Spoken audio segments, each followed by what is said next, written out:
Let's go again. 7:45, 15 before 8. Oh, boy. Where did that come from? I do not know. You know what? It was because I didn't even look at the clock. It's taking a toll on you. All right. Let's go into the guest room. Who do you got?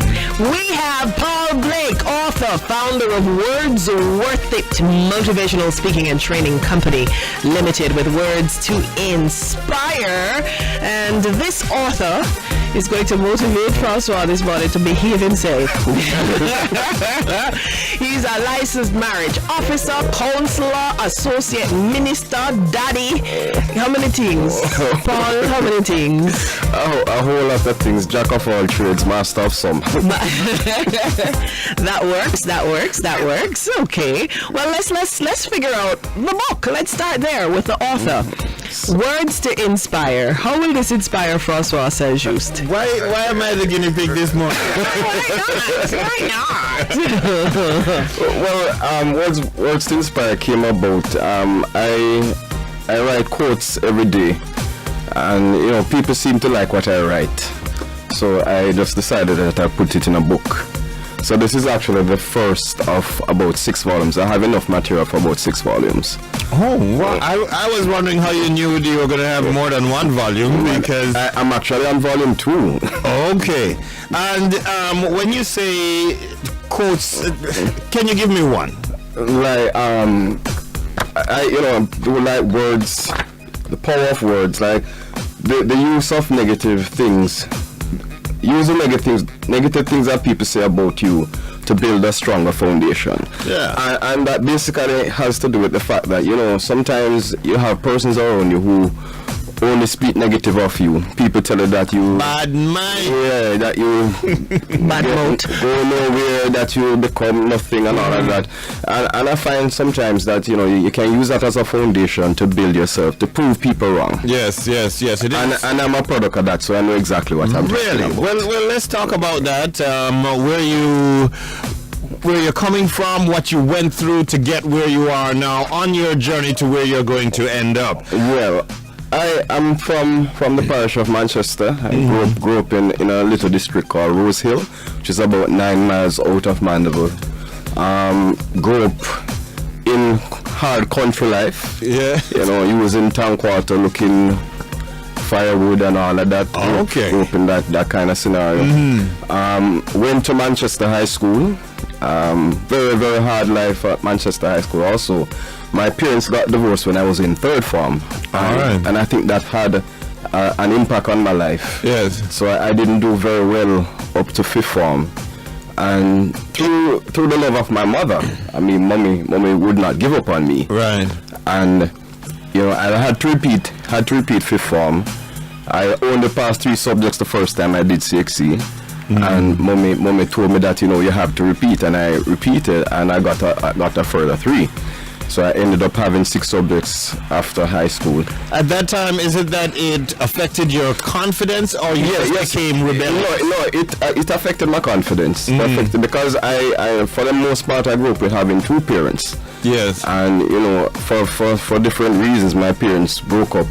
And daddy went one way, mommy went another way. And for a good time, I really didn't even have a very good relationship with my dad. My dad and we're very good friends, very good buddies and all that. But that particular scenario caused an impact on not only me, but even my brothers and my sister also. Right. So after school, how did you see the light at the end of the tunnel? After leaving high school, I went into the working world. I worked for Grace Kennedy for a while. I worked for Singer Sewing Machine Company for a while also.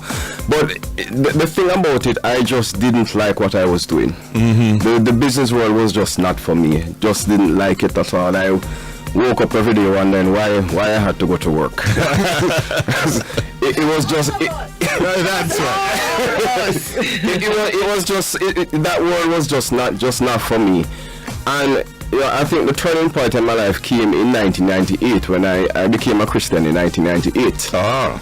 And through the influence of persons around me, especially my minister and my little brother Carl Powell, you know, I began to believe in myself and to see life in a totally different way. And that's when I started writing some of the stuff that I put into the book. And, you know, having those kind of persons telling you that you are more, you're just more. You know, you don't have to be staying in this negative place all the time, but there is so much more out there that you can reach for the stars. You have potential, and I think that's where my belief began. So you came out of the private sector, so to speak, and you started to do a lot more within the church. Yes. I work full time in the church now.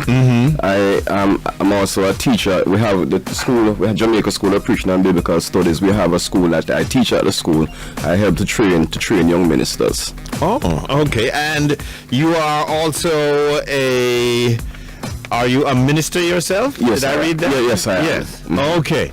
And so now you are also doing motivational speaking for young boys. Yes. You prefer to do, well, did it say young boys? I say youngsters. Youngsters. I prefer working in the school system. I do a lot of work in the schools. And why is that?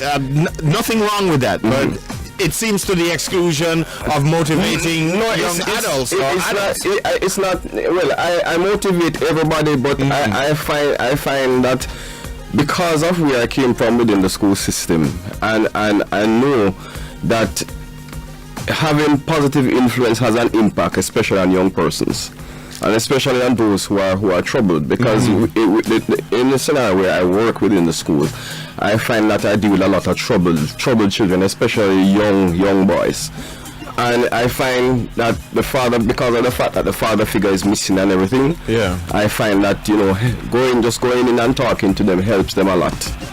In terms of the motivational speaking for young people, what is it that you've found that they want to hear, that you're able to lead them to? Yeah. Getting them to believe in themselves. Okay. That is of utmost importance. I find that a lot of young persons suffer from very low self-esteem, and a lot of it has to do with the environment in which they come from. When you grow up in a system where you have persons telling you that you are good for nothing, and that you are, you write you off from very early, you grow up with that kind of thing, and a lot of them just don't believe that they can be more. Okay. And so we've got a parenting skill. We have a very serious parenting skill. Yeah. What about the flip side? Just to test the theory. There's a feeling by some adults now that some young people feel entitled and think that they're all that before their time, as force ripe. Do you encounter that, or is that sort of a good thing because that's better than low self-esteem? To an extent, but I think that you also have to know how to curb all of that. It is easy to become overconfident and just full of yourself. Yes.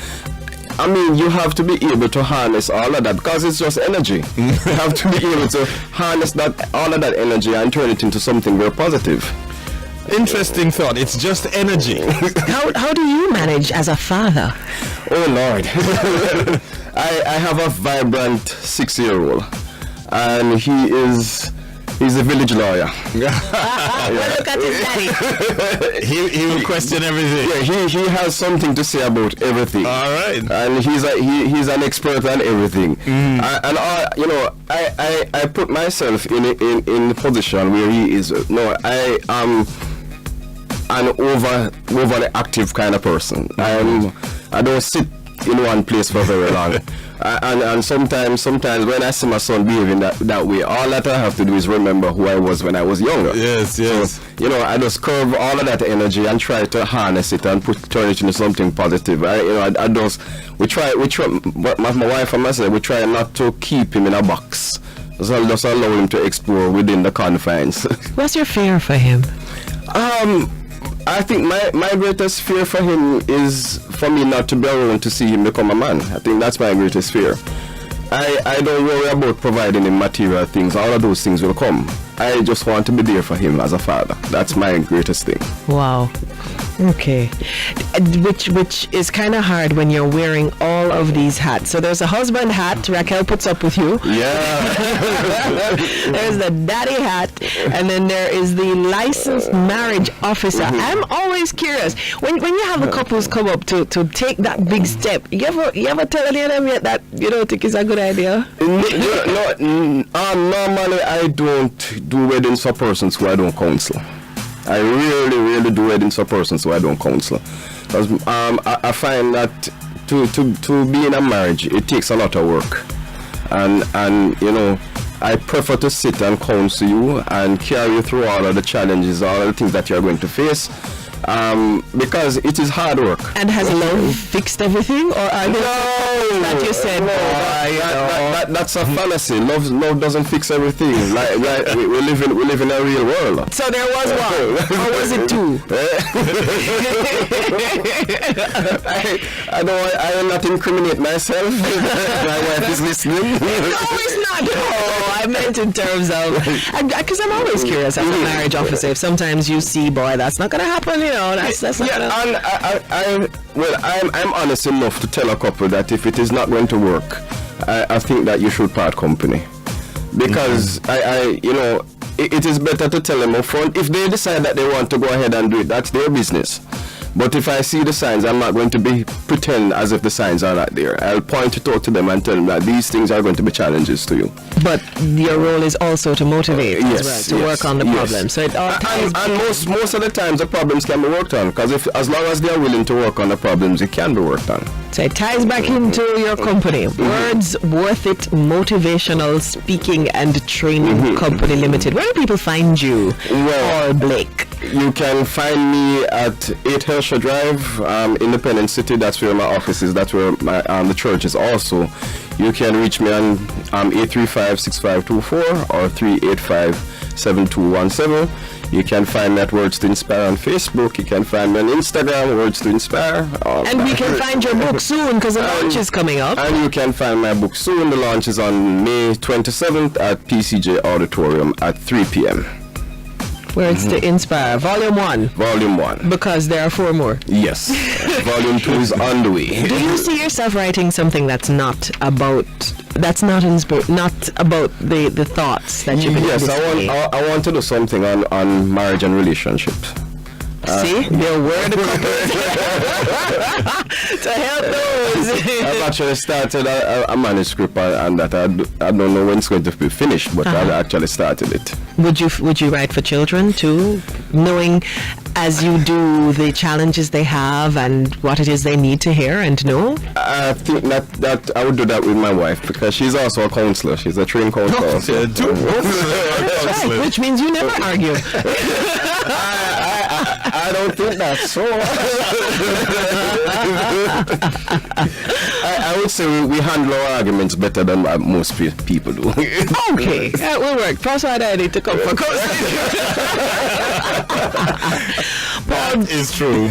Paul Blake, thank you so much. I think you put your training from the University of the West Indies Theological College, United Theological College, St. Michael's Theological College, Jamaica School of Preaching and Biblical Studies to good use. Thank you very much. We're happy that you're not only sharing with others, but that you shared with us this morning on Sunny Side Up. Have yourself a fantastic day. Yes. And say hi to your son, who was laughing at us in the car this morning, I hear. But thanks again for being our guest this morning. You are most welcome. Been speaking with Mr. Paul Blake as we stand by for the BBC World News coming up at the top of the hour.